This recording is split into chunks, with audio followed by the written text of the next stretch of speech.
Welcome to Bucky's Pagan Guided Adventure. Today we're going to be exploring divination and the different forms of psychic ability. Included in this, there's going to be a little bit of history in regards to certain things, and I hope you enjoy it as much as I enjoyed making it for you. Please sit back, have a nice glass of wine, and enjoy.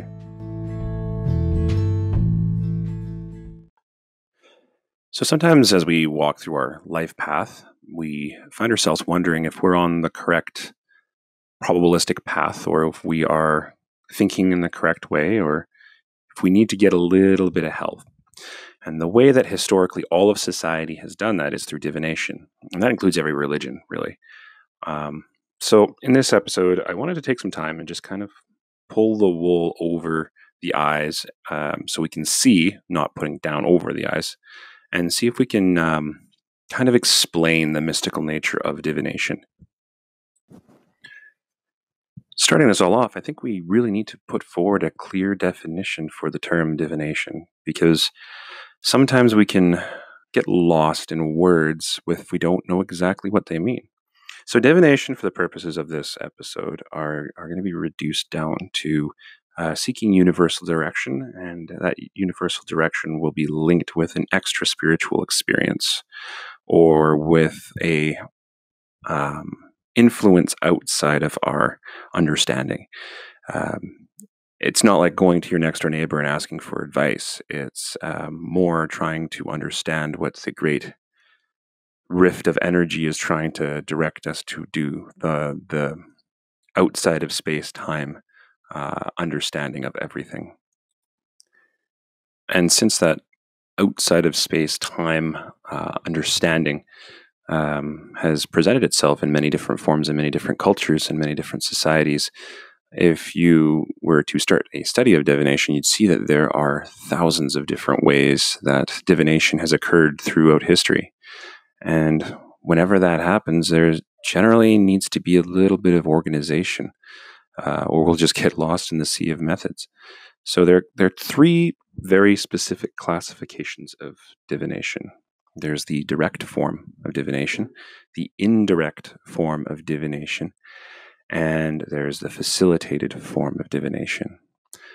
I'm going to go through each of those, and I'm going to pull them apart and kind of give you some examples of which is which, and kind of explain it a little bit more in detail for you, the reader.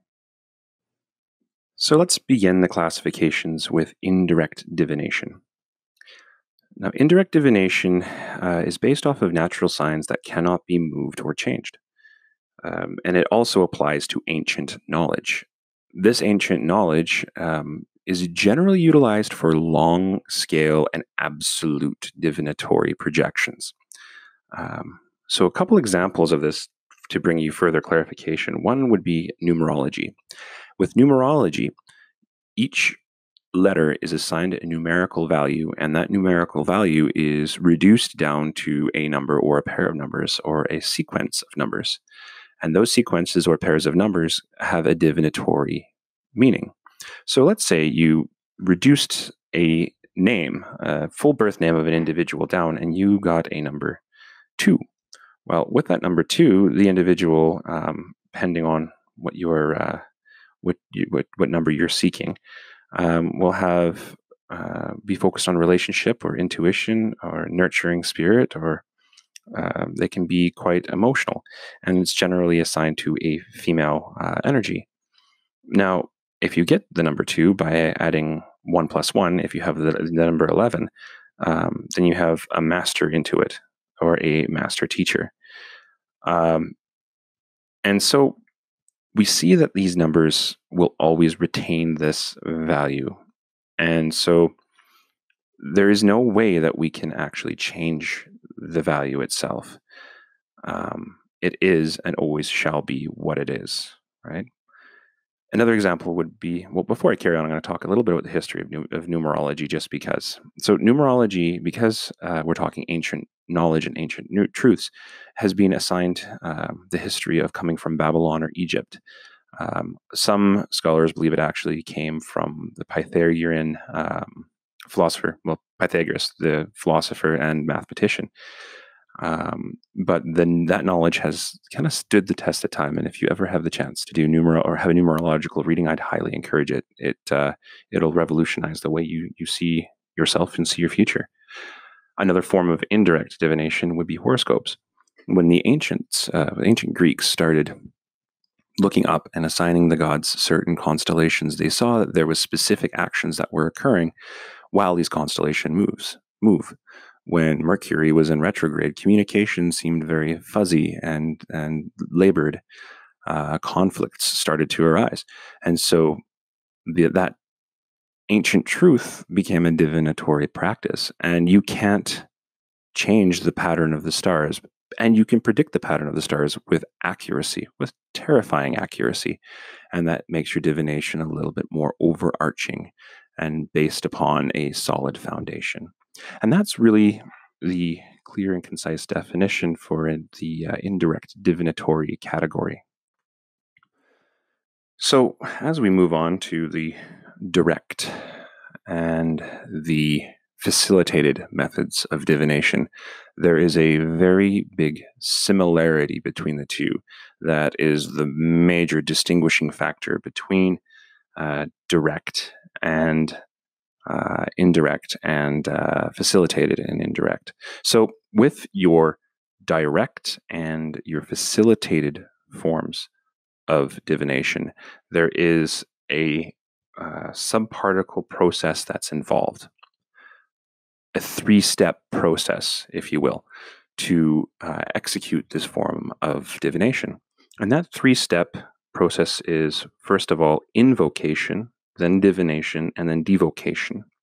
So, invocation is when you call upon the energies that you wish to execute your divinary process. Divination is where you execute the divination itself, and devocation is where you dismiss the energies that you're utilizing for the divinatory process. It's all a matter of facilitation of that process. And so I'm going to repeat that 3-step process with each the direct and facilitated methods of divination.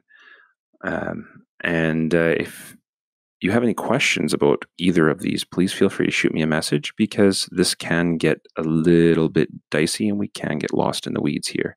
But I will try my hardest to ensure that I keep it on track and keep it organized for you. So that brings us to our second classification, the facilitated divination process.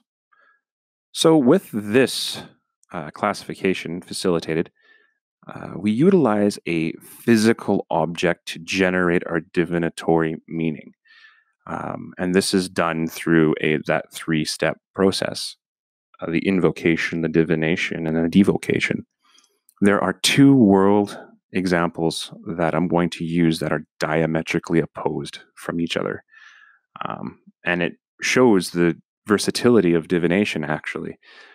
And the first one I'm going to give to you is called Bibliomancy. And what Bibliomancy is utilizing sacred texts or sacred words to generate a divinatory meaning. The example that I'm going to give you is your everyday average Christian church. So days before the service is conducted, the divinator, in this case is a priest or a minister, will sit down and carefully prepare his divination by reading texts, writing out a sermon, and preparing a message. And then come Sunday morning, the divination is delivered, first with the invocation, where there's a call to worship and they start to sing their worship songs and call on the presence of their Almighty God, and they will then start praying and bringing their petitions to that Almighty God. And then the moment of divination occurs when the sermon is delivered. And that sermon, generally lasting about an hour long, will utilize specific key plugs from their book of faith to generate a message for the day, right? Or what they would deem the daily bread.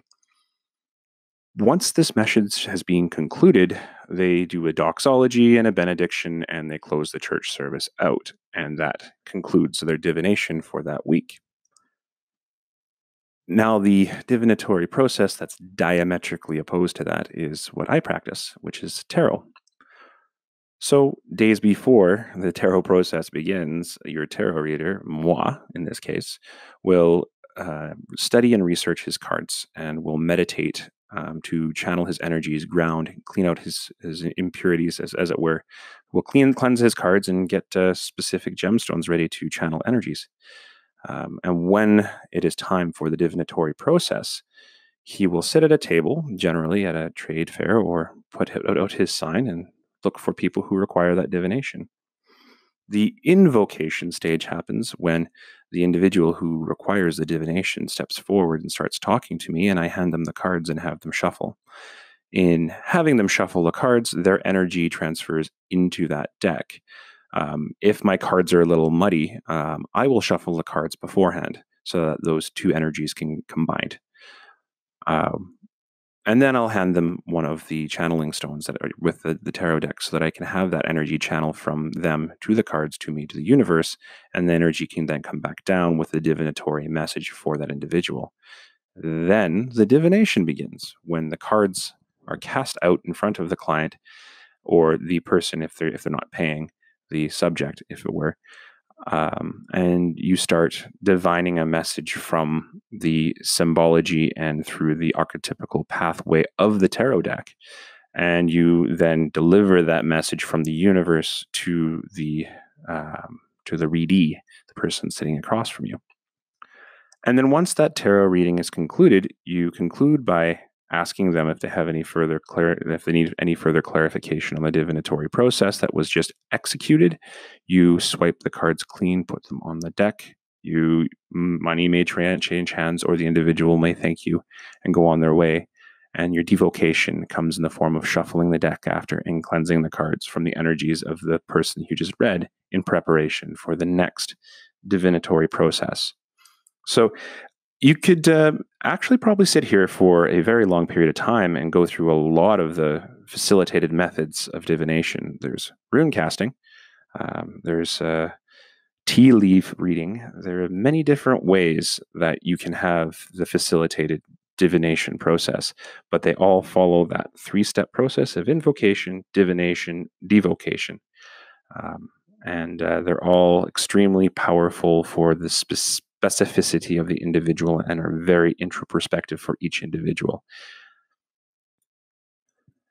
Last but not least is the direct method of divination, or what I would like to call the lightning rod approach to divination.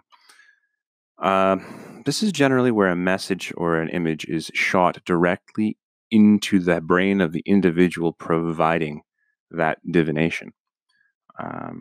So with direct, you don't need anything to facilitate the process, and it's not really using any form of ancient knowledge. The process of this direct divination does follow the invocation, divination, and devocation process as well. And again, I'm going to use a couple real-world examples of that. So one example of a divination from the direct method is psychic mediums. So with a psychic medium, you have a group of people or an individual setting up a seance. They set up their area to invite the spirit in, and then in comes your medium. And your medium doesn't have any major tools. They just come to the table and they sit there. And in sitting there, the medium then themselves, in the presence of the other people, conduct the invocation. They psychically shoot out a lightning rod into the universe, attracting the individual or the individual spirits that they wish to talk to. And once the spirits are paying attention to this lightning rod of energy coming from the psychic medium, they come to this individual. And when they come to the individual, they start communicating. So the invocation process then is done and the divination process begins. The medium, in communication with the spirit on the other side, then gives the message directly from the spirit itself to the people present. The conversation then carries on until everything that needs to be said or expressed has been expressed, and then the spirit will either leave or the medium will conclude that conversation.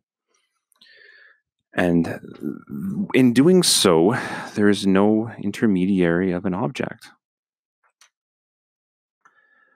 The other example of direct divination comes in the form of shamanistic prophecy. So you have an individual, or either a medicine man or a tribal prophet, or in some cases just an individual who has that gift. And with that gift, he's able to send out this message to the people that he receives from the universe.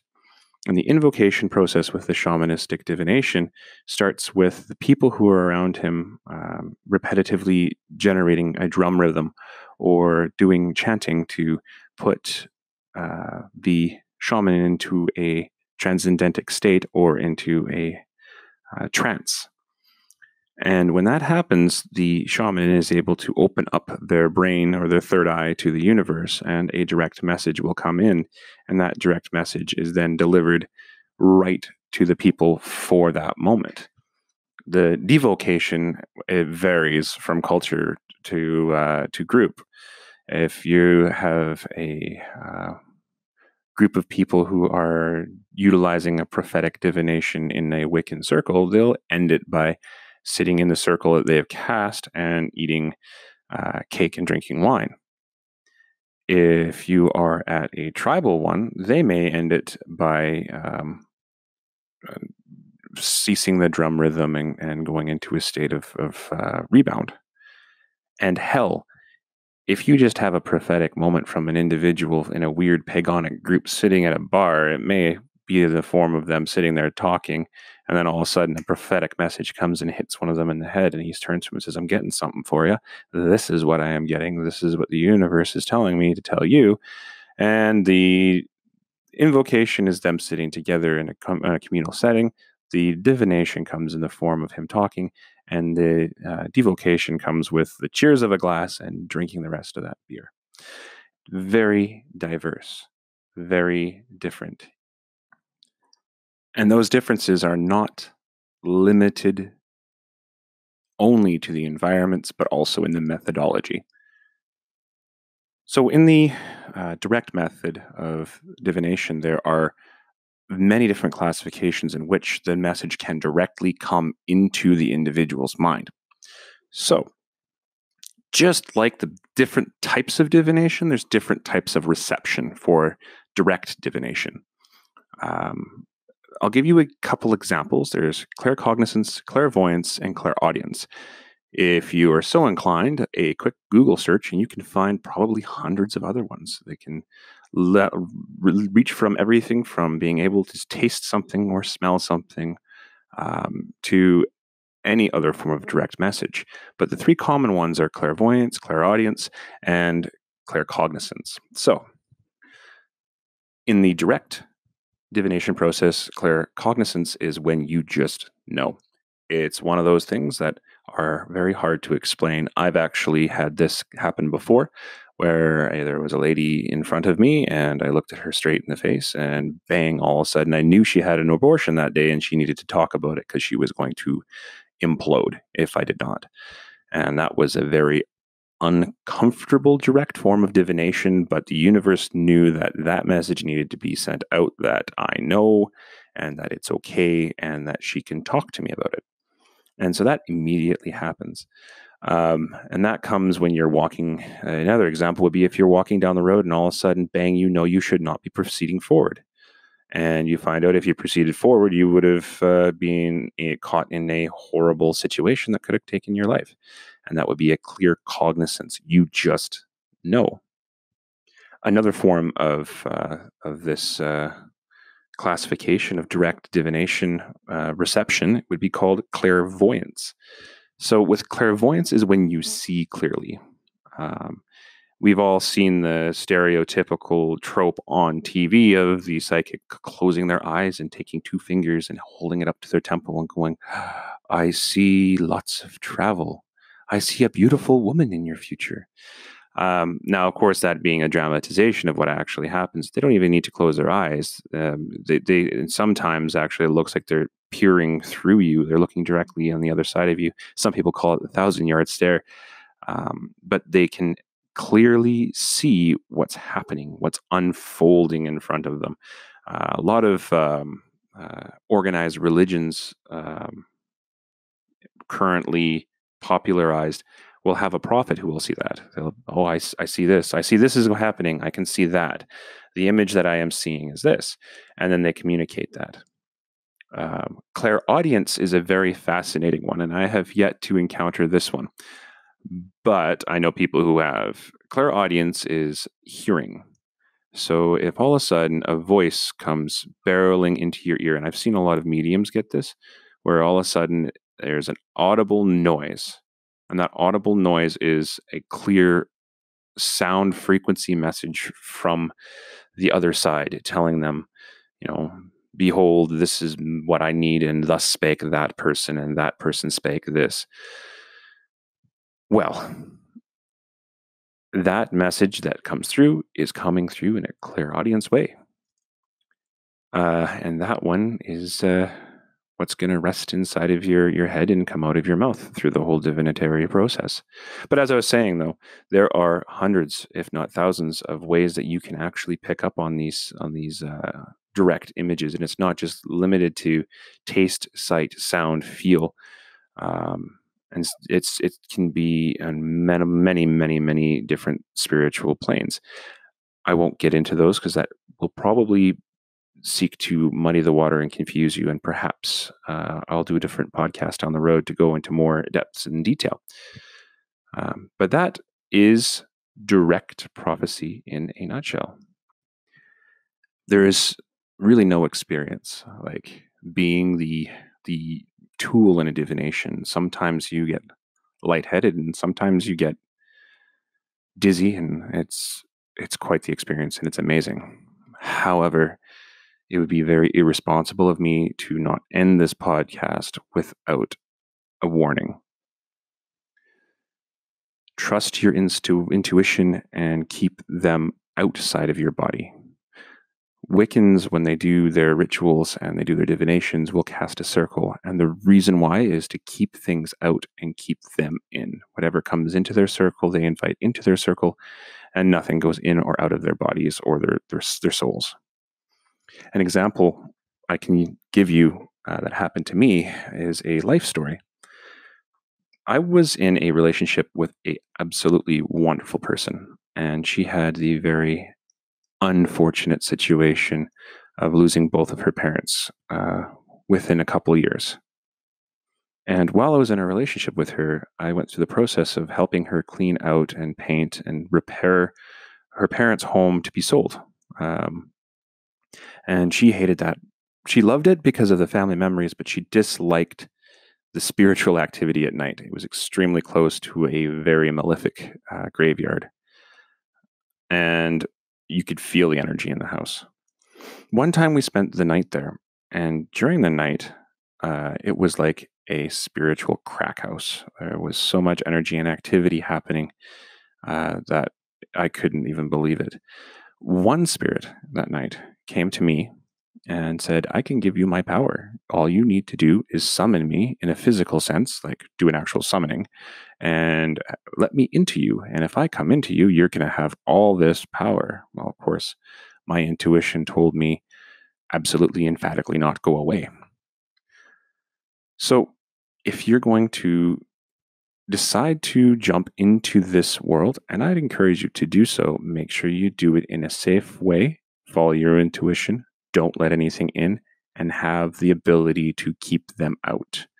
I was spoiled in that relationship because my lovely significant other had the ability to call on spiritual fire and burn out anything that was posing a spiritual risk to us, especially to me in that setting, usually at night.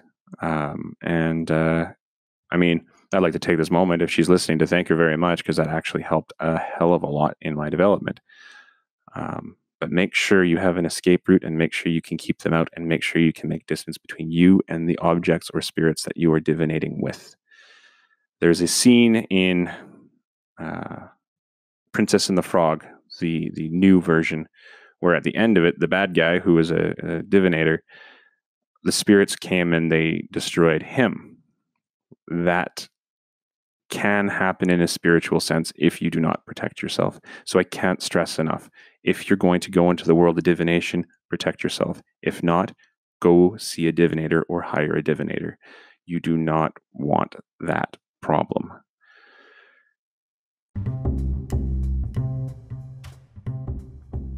And thus concludes another fun and exciting episode of Bucky's Pagan Guided Adventure. If you would like a tarot reading done by me, speaking of divination, you can come and check me out on Facebook. My page is @tarot with a capital T, by with a capital B, Bucky, Bucky. Or once again, that's @tarot by Bucky, capital T, capital B, and Bucky is Bucky. The name of the page is Bucky's Tarot. If you have any questions about what's going on with this podcast, please just shoot me a message on there as well, and I'll happily have a tongue wag with you. And if you're also a divinator and you want to co-host and be on the show with me, shoot me a message, and I will happily have you on the show. Again, that's @tarot, TAROT, by BY, capital B, Bucky, BUCKY, on Facebook. Have a wonderful day.